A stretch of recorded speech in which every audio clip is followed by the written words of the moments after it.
Tonight on The Roast, Craig Thompson asks for your money, Willem-Alexander becomes the first Dutch king in more than 100 years, and the internet turns 20. Hang on, does that mean when Jeff Bridges was inside the internet in Tron, the internet was underage?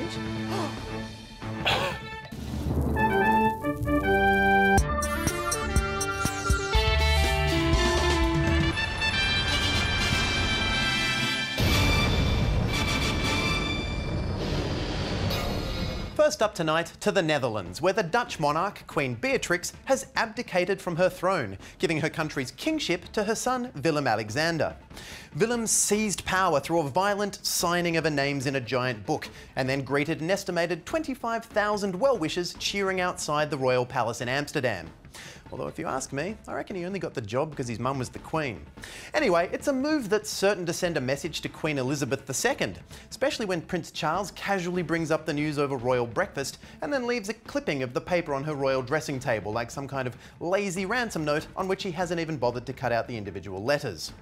So with Queen Beatrix being demoted to princess, she'll now have nothing but time on her hands, and you can bet she'll have some opinions on how her son should run the country. I mean, you know how mothers are. Willem-Alexander, go to the parade, speak to your people, wear more orange. In her view, what he'll need is a mother's touch, or at least the touch of a woman who's been appointed by his mother to be the royal toucher. Clark Richards is in Amsterdam where the celebrations are still going on. Clark, what's the word on this new Dutch king and queen?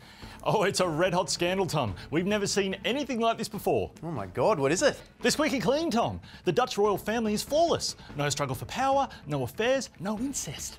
They even undo the lids on their bottles before putting them in the recycling. Now, Clark, where exactly in the royal grounds are you? I'm right at the back of the royal palace. I'm going through all their rubbish, and all I can find are old clogs and dead tulips. Dead tulips? Well, that sounds scandalous. No, Tom, these tulips died of natural causes. All right, well, I hear the king used to drink quite a lot, so much so that his nickname was actually the Lager Prince. All in the past, Tom. You know what they call him now? The King. So the tabloids have nothing to run with? Well, not right now, but we can wait.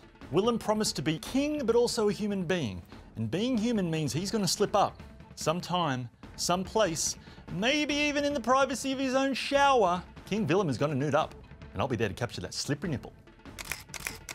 Turning to our next story, and yesterday marked 20 years since the invention of the internet, when British physicist Tim Berners-Lee hooked up with this sexy desktop PC, and a while later they became the proud parents of the world's first ever web page. Then last night's birthday celebrations booted up with a nostalgic trip down memory stick lane, when the internet's dad, Mr. Berners-Lee, busted out all the embarrassing baby photos of the internet. Oof. I hope he has a good personality. And although he started as an ugly baby, the internet's now all grown up and looks like this. So to celebrate, we're throwing internet a 20th birthday party. Happy birthday, mate. I got you a Coles Myer gift card. There'll be something in there you like. Now, I understand the party is in full swing and Rachel Corbett is still rocking out, so let's Skype her now to see how things are going. Ooh, Tom. Hey, Rach, you know I can see you. Oh, hi, Tom. Look, the guests are arriving thick and fast here. ICQ hasn't stopped chatting since he got here. And then Encarta tried to crash the party, but we ejected him because thank God Norton's on the front door. Everyone's in just high spirits, Tom. Hey, Modem, do your impression of the first words the internet ever spoke. Ah, you sound just like him. Now, Rach, who's doing the speeches? Oh, well, Wikipedia was supposed to be giving a speech, but he keeps on re-editing it, so who knows if he's going to be ready in time.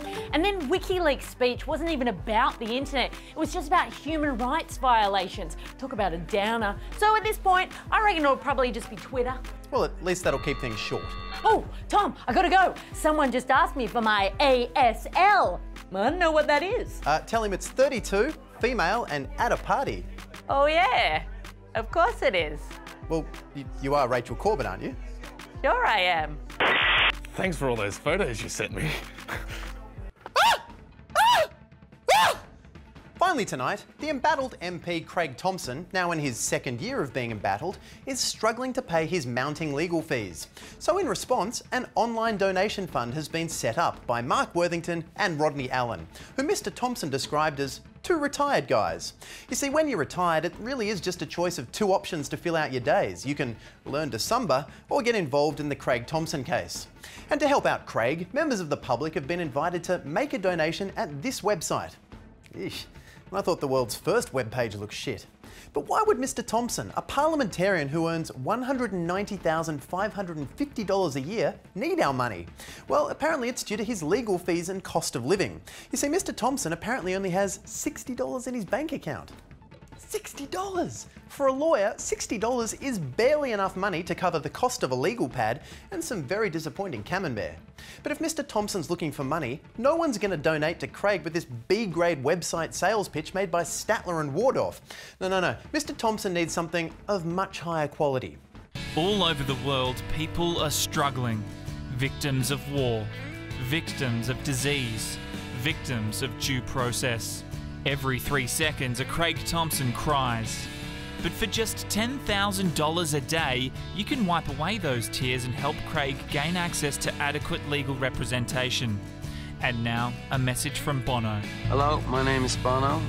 Please, donate now to keep Craig fighting, because don't you want to know if he did it? Touching stuff, but I'm still not sure what this money's going towards. Mark Humphries joins us now from outside Melbourne Magistrates Court. Mark? Over here, Tom. Just having a liquid lunch with my friends in the legal fraternity. Lunch? But Mark, it's 7:35. There was a lot of liquid. Okay. Now, how much does Mr. Thompson need to raise? Well, his solicitor, Chris McArdle, says he's already charged $50,000 and is expecting to charge an additional $200,000. That's a lot of Bollinger. More Bolly. Chris McArdle, why do I know that name? Oh, maybe you remember his colourful account of Thompson's arrest last year. 2 goons in gloves made him take all his clothes off, like socks and underpants. And they shook out each item of clothing as he took it off to make sure he didn't have any state secrets in his undies or something. That level of expertise doesn't come cheap. Yeah, also that's a pretty horrible shirt-tie combination. Tell me about it. Sure, you're donating to help Craig Thompson, but that's where your money should be going, sprucing up Chris McArdle's wardrobe. Like, surely the public wouldn't fund something like that. Well, not with Thompson's shitty website. No, he shouldn't sell himself as a charity case. He needs to embrace his inner Zach Braff and make people feel like they're contributing to something positive. Yo, I'm Nick Richardson, and I'm here to encourage you to join forces with Craig Thompson as he sticks it to those killjoys at the Fair Work Commission. Now, there's been a lot said about Craig in the media, but here are the facts. 1, he's innocent until proven guilty. 2, he needs a lot of legal help. And 3, $60 won't pay for shit, because lawyers aren't cheap. The job has a lot of expenses. Water jugs, court moo-moos, lunch liquid. So pay now to help Craig help lawyers, and we can offer you all sorts of incentives.